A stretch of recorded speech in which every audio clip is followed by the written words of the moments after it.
Hello, Merry Christmas and welcome to the Bike Show. We've got some really cool bikes from EICMA to check out later in this episode. We take a look back at a year packed full of developments for Fire It Up, but first, Don samples a totally new adventure bike with some true off-road pedigree. Let's take a minute to talk about Husqvarna. What they basically do is take KTMs and make them a little bit cooler. Yeah, okay. They don't like us saying that because they're their own brand, they have their own dealers, and all that is true. However, it doesn't detract from the fact that if you have Husqvarna, you're a bit like a KTM, but a bit cooler. Look at the dirt ranges. Take a KTM that's already a well-achieved motorcycle, add a linkage to the suspension, throw in a hip carbon subframe, and then add a different lick of paint to the plastics, and now you're the envy of the pit lane. The Duke 390 is an excellent machine, but it doesn't quite cause the stir of the Vitpeelen or the Svartpeelen. And now Husky is taking a dive into the most competitive market of all, adventure. And they're doing it with this, the Norden 901. Under the hood, you'll find the motor and frame from a KTM Adventure 890, but you'd be forgiven for not immediately spotting that. It's designed around the Dakar Rally races from the old days, so it technically has a retro theme, although it does so without throwing it in your face. Speaking of face, this thing has more than just a pretty one. So apparently the word Norden means north. It's Scandinavian or something. Which means that's it. We've got to head north. You know, a compass will tell you that north is, it's that way. But you know what? We're not going to let a compass tell us what to do. It's just a device. North is wherever we go. And north at the moment is that way. Until we go around a corner or take a turn. In which case we'll reevaluate. But north is that way. Naturally, it adopts the same Bosch ECU with a ride-by-wire throttle and all the top cornering ABS traction controls and gizmos as the orange side of the factory. It also has the same 889cc parallel twin motor, pushing 105 horsepower and 100 Nm of torque. It should feel the same as Team Orange, but, and maybe we're just confused here, it somehow feels better. This thing has a wonderful sound.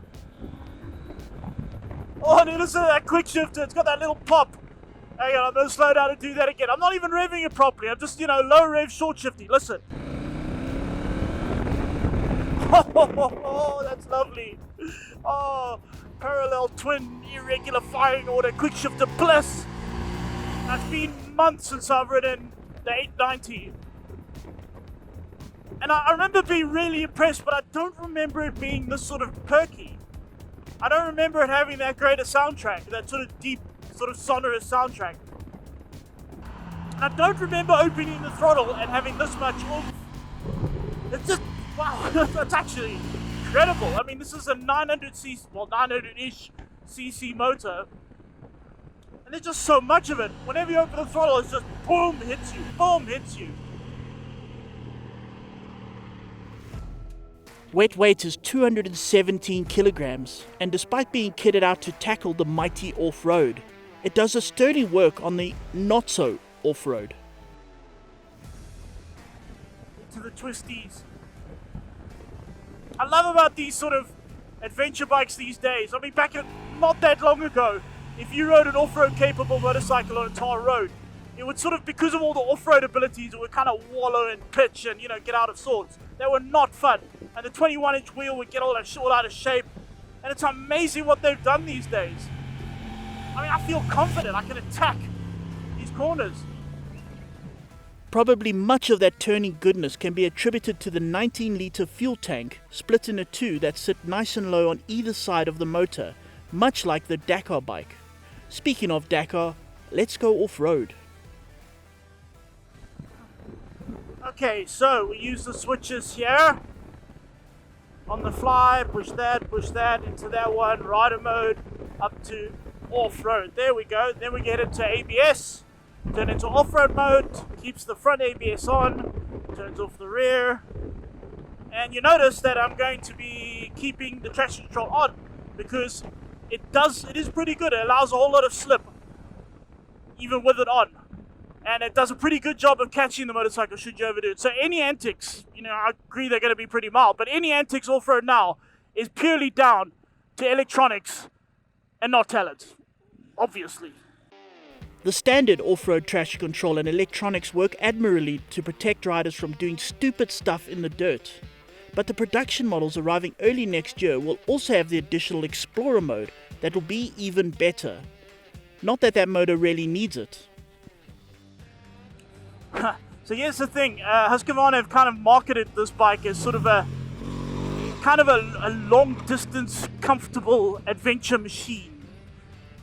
And then they gave it this soundtrack and they made it look like a kind of old school rally racer.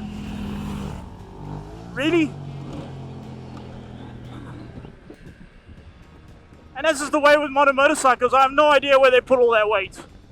It doesn't feel heavy. I mean, I've ridden big adventure bikes where you kind of think, oh, if this goes wayward, I'm in trouble. I don't feel it with this. At no point am I feeling overwhelmed. It's exactly the same with a motor. With like a big 1290, they're a lot of fun, but with that, it's like riding a roller coaster. Hold on and enjoy the ride. You're going to be shoved tons, you're going to have adrenaline for days, but yeah, hold on and enjoy the ride. This is more like kind of around the corner from the roller coaster, they've got an indoor go-karting place where it's got all that, well, most of that adrenaline, but you're in control. You're controlling it. That is what this is like. While the steel frame is the same as that of the KTM, the WP suspension is slightly different, with the travel being between that of the lower base 890 Adventure and the sitting on stilts 890 Adventure R. So it has much of the road holding ability of the base model, with much of the ability to climb mountains of the R. It's a good combination to have. However, not everyone has been entirely enamored with the outcome. I have heard people complain about wobbles on this bike, and we had it at the launch where guys were saying, oh no, this thing wobbles. And I did feel it a bit. One of the bikes had too much air in the front tire, that'll do it. The other one is that if you stand and put too much pressure on the front, so you got guys who stand up and lean forward on their arms, yeah, bike's gonna wobble. Or if you sit down like this and you sort of, pull and hold the bars stiff, yeah, it's gonna wobble. If you're standing and you just pinch your knees, take your weight, lean back a bit, take your weight off your arms, nothing, goes away completely. Or if you're sitting, just again, pinch with your knees, keep your arms relaxed, wobble goes away. This is Husqvarna, they're connoisseurs. They presume you know what you're doing. So no, I've had no wobbles, nothing. This thing feels perfectly good to me. However, as we head back onto tar, if I do have issues with the Norden, they lie elsewhere. I wouldn't say this is the most comfortable bike I've ever ridden. I mean, the seat's a bit hard, but all seats these days are hard. I blame cyclists for that. But it's a lovely seating position. It's got the screen in the front there that looks pretty mean. It does a good enough job blocking wind. The dash is nice. It's cool. It's got this very sort of sophisticated look to it. But at the same time, you're able to read it. Morons like me can figure out what's going on. And that I rather like. To change the modes is still, I kind of wish there was just a button that said traction control, ABS, modes. Now you still have to go menu, sub-menu, all of that. Look, it's a lot better than it used to be when the KTM first came out with this system. But even so, come on, just a button. Doom, done. After a day of good riding, we arrive at our far-off destination. You can tell it's far off because, well, it's made of wood.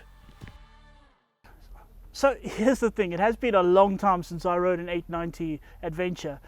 And I remember being really impressed with it, but I don't know why, it's just I feel more impressed now. It's like this is supposed to feel much like an 890 KTM, and somehow, maybe I'm wrong, but I'm pretty sure it feels better somehow. Maybe it's tuned differently, I don't really know, but it somehow feels better. And at the same time, like we said at the beginning, you get on it and you feel cooler.